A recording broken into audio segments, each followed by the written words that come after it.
अगर तो अपना पैर बेफायदा चीज़ों से बाज रखे तो मैं तुझे दुनिया की बुलंदियों पर ले चलूँगा और तुझे तेरे बाप यकूब की मिरास में से खिलाऊँगा। आमीन। आज का पैगाम आसमां जो है वो पेश करेंगे और मैं आपको पाक शाकत के वक्त के अंदर पाक शाकत की अहमियत बताऊँगा और हवाला देखेंगे दूसरा सैमुएल और 7 बार।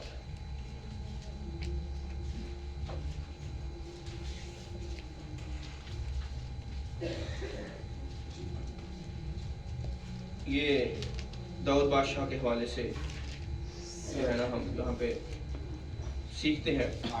पर दाऊद बादशाह ऐसा शख्स है, ऐसा ईमानदार है जिसने हमें ये भेद सिखाया है कि दुश्मन के सामने दुश्मन के रूबरू खुदावंद मेरे लिए दस्तरखान बिछाता है।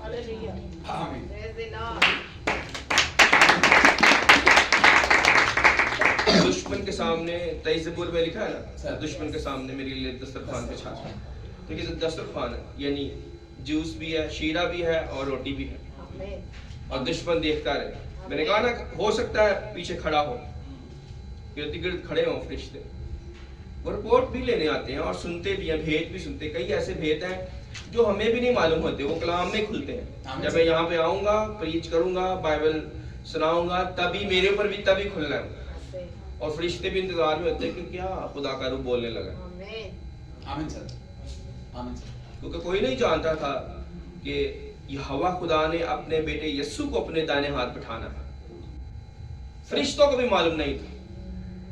कोई कह सकता है कि हम तो ताबेदारी तो मैं ज्यादा करता है, जिब्राइल तो इंतजार में खड़ा रहता है, मकाईल भी खड़ा रहता है, पर तख्त जो है वो यस्सु के लिए। आमीन सर। उसने साबित कर दिया कि मैं जिब्राइल से बेहतर हूँ, मैं मकाईल से बेहतर हूँ। हमें बाप की मर्जी को पूरा करना, वो काम जो फरिश्ते भी नहीं कर सकते थे वो हमारे खुदावंद यीशु ने किया। आमीन सर। पर इसकी डेप्थ में जाएंगे तो बहुत लंबी किताबें लिखी जा सकती हैं कि यीशु मसीह फरिश्तों से कैसे बेहतर है। घर जाके इब्रानियों 11-12 बाब पढ़े, आपको पता चलेगा यीशु मसीह मूसा से भी बेहतर है, एलिया से भी बेहतर है और फरिश्तों से भी आगे है। आमीन सर। वापस आते हैं दूसरे सैमुएल 7 बाब पहली आयत। गौर से सब बातें सुने। 10 मिनट में लूंगा और हम 10-15 मिनट में एंड करेंगे। जब बादशाह अपने महल में रहने लगा और खुदावंद ने उसे उसकी चारों तरफ के सब दुश्मनों से आराम बख्शा। आमीन। आमीन। चारों तरफ के जितने उसके दुश्मन थे, किसने आराम दिया है? खुदावंद ने। वो महल में रहने लग गया। पहले वो भेड़ बकरियों के साथ रहता था। सोचो जरा,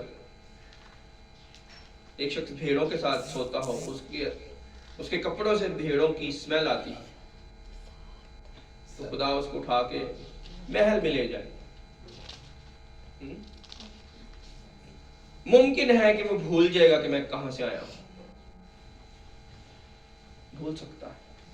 अगर आप आगे पढ़ेंगे इस बाप को तो वहां पे खुदा इसको कहेगा, दाऊद याद कर कि मैंने तुझे कैसे, कहां से निकाला, कहां से खड़ा किया। आमीन सर। जब बच्चा बड़ा हो जाए तो कहता पापा मैं आपको बाइक ले देता हूँ, मैं आपको कार ले देता हूँ, पर बाप को बताता है कि है मेरा बच्चा ही। आमीन सर। आमीन। मैं आपको घर ले देता हूँ बैरियटॉन में सर।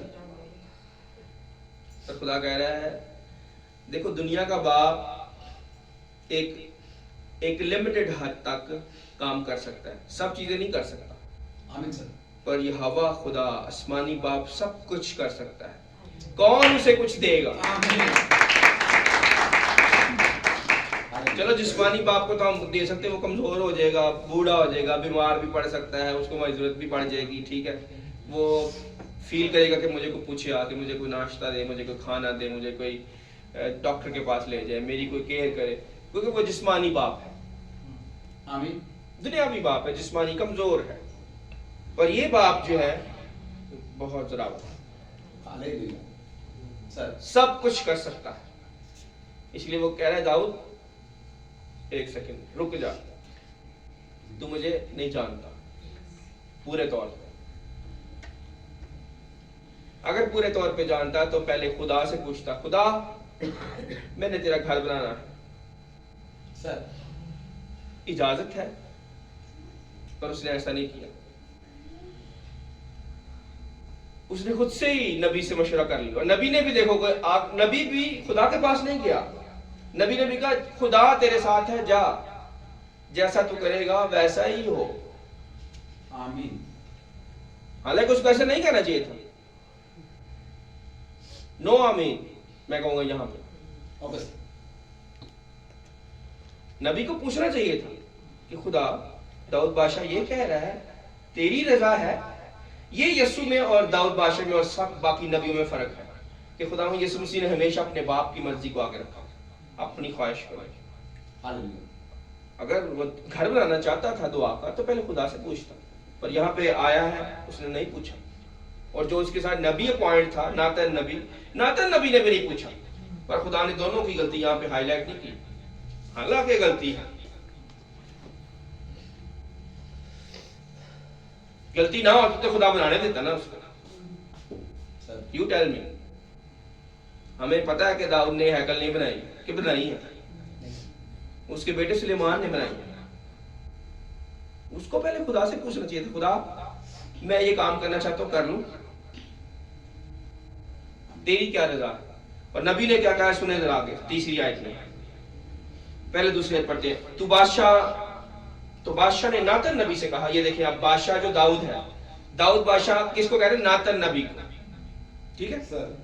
नातन नबी से कहा, देख मैं तो देवदार की लकड़ियों के घर में रहता है, पर खुदा का संदूक पर्दों के अंदर रहता है। कह रहे मैं लकड़ी के महल में हूं, पर खुदा जो है ना पर्दे के पीछे है। आगे कहता है, तब नातन ने बादशाह से कहा, ये देखे नबी कह रहा है, नातन नबी, तब नातन ने बादशाह से कहा, जा जो कुछ तेरे दिल में है कर, क्योंकि खुदावन तेरे साथ है।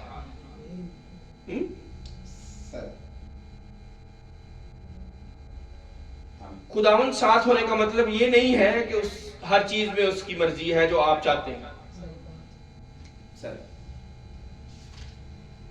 इसलिए ईमानदारों को, खुदा के खादमों को बड़े एहतियात से बोलना है कि ये मेरी ख्वाहिश है, क्या बाप भी ये चाहता है? मेरी ख्वाहिश है अमेरिका जाने की, क्या बाप भी ये चाहता है सर? मेरी ख्वाहिश है किसी चर्च को तामीर करने की, क्या बाप भी ये चाहता है? दाऊद बादशाह ने ये नहीं पूछा। उसके दिल में ये ख्याल आया है कि मैं लकड़ी के महल में और खुदा का संदूक पर्दे में, और खुदा ने बाद में कहा भी कि तूने अच्छा किया सर, तूने अच्छा किया कि तूने सोचा कि जो है ना वो खुदा बाहर पर्दे में, मैं महल में, अच्छा किया सर। पर बहुत अच्छा नहीं किया।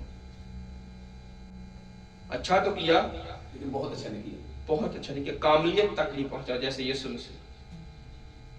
यानी अपने बाप की मर्जी को जानता, अपने खुदा की मर्जी को जानता कि ऐ बाप, ऐ मालिक, तू क्या चाहता है? क्या तू चाहता है कि मैं तेरा घर बनाऊं? तो खुदा ने और खुश होना था कि इसको मेरा पता है मैं कौन। जैसे खुदा ने सब कुछ बनाया, कहा अच्छा है, परिंदे बनाए, जानवर बनाए, सब कुछ बनाया, कहा अच्छा है। पर जब आदम को बनाया तो कहा बहुत अच्छा है। कहा कि नहीं कहा? अब अच्छे में और बहुत अच्छे में फर्क आपको पता है क्या? नहीं पता? सबको पता है अच्छा और बहुत अच्छा क्या फर्क है। बहुत अच्छा, खुदा चाहता बहुत अच्छा, बेहतरीन, जिसमें कोई झुर्री, कोई दाग, कोई धब्बा ना हो। कामिल, आमीन, कामिल बनो जिस तरह तुम्हारा बाप भी। आमीन। अब देखिए आगे क्या होगा। नातन नबी ने तो कह दिया खुदा अपने लोगों का लिहाज भी करता है, यहाँ पे हाईलाइट नहीं कर रहा, पर आगे खुदा ने किया कि यहाँ से हमें पता चल जाएगा कि खुदा ने रोका है। दोनों को ये नहीं चाहिए, दोनों को चाहिए था कि ये खुदा से मशवरा करते पहले। अगर यहाँ पे यीशु मसीह हो या खुदा का रूह जो मेरे अंदर मैं हूं, अब समझ आ गया ना, खुदा का रूह आया सर। अगर यहाँ पे यीशु मसीह हो इन दोनों की जगह पे, तो उसने ऐसा नहीं करना था, क्योंकि उसने कहा कि मैं जो कुछ भी करता हूँ अपने पास से नहीं करता, बल्कि जो कुछ सुनता हूँ वो करता हूँ। इन्होंने अपने पास से जो है ना ख्वाहिश जाहिर कर दी, अच्छा ठीक है मैं बादशाह हूँ। नबी ने भी कह दिया कि जा खुदावन तेरे साथ है, जो तेरे दिल में है कर। नो, क्या बाप की मर्जी को जाना? आगे देखिए। और उसी रात ये देख लो, खुदा ने देर नहीं होने दी कि कहीं गलती ना काटे दोनों, कहीं काम ही ना शुरू करवा दे। यानी नबी और बादशाह दोनों बैठे हुए हैं, कहीं काम ही ना, कंस्ट्रक्शन ही अगले दिन शुरू ना हो जाए, बजरी सीमेंट रेत ना आ जाए कहीं। आज के दौर में फॉर एग्जाम्पल, उस दौर में तो लकड़ी से बनाते हैं तो, और पत्थर से। तो यहाँ पे क्या हुआ है आगे चौथी आयत में, और उसी रात को ऐसा हुआ कि खुदावंद का कलाम नाथन को पहुंचा। आ गया स्टेटमेंट उसी वक्त। इसीलिए मैं आसमा को कहता हूं, जब मैंने कोई पैगाम दिया है उसी वक्त मैसेज जाना चाहिए उस बंदी के पास, उस बंदे के पास। अगर उसने फोन नहीं उठाया, उसको व्हाट्सएप मैसेज जाए। अगर वो व्हाट्सएप मैसेज भी नहीं देख पाई बहन, तो उस बहन का शोहर है, उसके शोहर को मैसेज करो। उसके खानदान का कोई मेंबर है, उसको मैसेज करो उसी रात, ताकि गलती ना हो सके। खुदावंद का कलाम उसी रात नबी भी आया है, और क्या कहा खुदावंद ने? जा और मेरे बंदा दाऊद से कह, खुदावंद यूं फरमाता है, क्या तू मेरे रहने के लिए एक घर बनाएगा? सवाल आ गया, खुदा ने सवाल कर लिया कि क्या तू मेरे रहने के लिए घर बनाएगा? आगे, क्योंकि जब से मैं बनी इस्राएल को मिस्र से निकाल लाया, आज के दिन तक किसी घर में नहीं रहा, बल्कि खैमा और मस्कन में फिरता रहा हूं। और जहां जहां मैं सब बनी इस्राएल के साथ फिरता रहा, क्या मैंने कहीं किसी इस्राएली कबीले से, जिसे मैंने हुक्म किया कि मेरी कौम इस्राएल की गलाबानी करो, ये कहा कि तुमने मेरे लिए देवदार की लकड़ियों का घर क्यों नहीं बनाया? खुदा ने कहा, क्या मैंने कहा कि लकड़ियों का जो है घर मेरे लिए क्यों नहीं बनाया? जब हम किसी को सिखाते हैं, किसी को ओहदा देते हैं, किसी को जो है इख्तियार देते हैं, तो वो समझता है वो हमसे भी ऊपर चला गया। सर स्टीफन सर, ये है जहाँ पे गलती होती है। Be very careful sir. और अक्सर क्या होती गलती यहाँ पे है सर, ईमानदार यहाँ पे स्लिप होगा। उसने शराब तो पीनी नहीं, ईमानदार ने ना शराब पीनी, ना उसने झूठ बोलना, ना उसने सिगरेट पीनी, ना उसने कोई और गलत काम करना। उसने यहाँ पे वो घमंड में गिर सकता है। यानी वो ये सोच सकता, अच्छा मैं खुदा को मशवरा देता हूँ, खुदा मैं तेरा घर बनाना चाहता हूँ। ये मशवरा करना या इजाजत लेना और बात है, पर यहाँ पे वो फैसला करके बैठा हुआ है, खुदा से पूछा तक नहीं। यानी अपने आप को खुदा से आगे लेके चला गया हुआ फैसलों में। सर खुदा से बड़ा तो नहीं हो सकता, पर फैसलों में वो आगे चला गया। बेशक बच्चा है खुदा का। आज आप भी देखें, क्या आपके बच्चे कहीं फैसलों में आगे तो नहीं खड़े हुए? मैंने राशिद भाई से बात हो रही थी, मैं कहा फैसला आपने करना है, आपके बेटे ने नहीं, कि उसने रहना है दुबई में या राशिद भाई ने रहना है, या घर में किसने क्या काम करना है। आप इंचार्ज हो, बेटा नहीं। उसने सोच कैसे लिया ये चीज कि मैं फैसला करूंगा? जी मैंने ये पहले कह दिया था। तूने कह दिया तो क्या तेरी मान ली जाएगी? तेरे कहने से होते चीजें नहीं। उसको ये इख्तियार ही नहीं है कि वो फैसला कर सकता। इसलिए खुदा ये गिले से कह रहे हैं, मैंने कभी मांगा?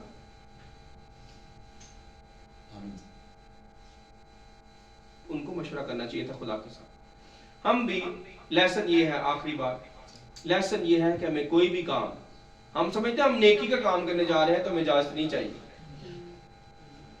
सर मैं फकीर को पैसे देने लगा हूं, चाहे वो पैसे टाइट के हो, खबरदार टाइट के पैसे गरीबों में मत बांटे। गरीब गुरबा तो तुम्हारे पास हमेशा रहेंगे, पर इब्ने आदम तुम्हारे पास हमेशा ना रहेंगे। आप करोड़ों रुपए कमा ले, लाखों रुपए कमा ले, गरीब खत्म नहीं होंगे, गरीब रहने हैं। यीशु ने कह दिया जब तक यीशु नहीं आ जाता, वो इंसाफ करेगा और फैसला करेगा और गवर्नमेंट बनाएगा। तो ये तो आप खत्म नहीं कर सकते, पर यीशु के खादम या उसकी खिदमत ये हमेशा नहीं रहनी, ये उठा ली जाएगी कलीसिया। हम सीख रहे हैं जुम्मे वाले दिन, फिर ढूंढते रहेंगे कि किसकी खिदमत करें, पर वो नहीं मिलेगा। इसलिए फैसलों में भी बड़ी एहतियात, डबल एहतियात। गुनाह तो नहीं करने पर फैसले भी बड़े अच्छे कामिल फैसले हैं, हिकमत से भरे हुए फैसले हैं, सच्चाई के फैसले हैं, कलाम की रहनुमाई में फैसले हैं। गलती नहीं होगी, आपके बच्चे आपसे आगे ना निकल जाए। फैसलों में मशवरा करें, उनको सिखाएं कि कलाम के साथ मशवरा। अगर कोई मेरा बच्चा आके मुझे ये कहे पापा मैंने कलाम में से देखा ये बात ठीक थी, मैंने फैसला कर दिया, ओके वेरी गुड, मुझे ना पूछे पर कलाम की तरफ जाए फिर फैसला करे। खुदा के रूह से तो पूछ ले, मुझसे ना पूछे। पर ना उसने खुदा के रूह से पूछा, ठीक है, उसकी क्या मर्जी है, और ना ही खुदा से। दुआ में भी नहीं बैठता ना 10 दिन। खुदा क्या चाहता है? जब उसके बच्चे की डेथ हुई तब तो वो 3 दिन रोजा रख के बैठा है।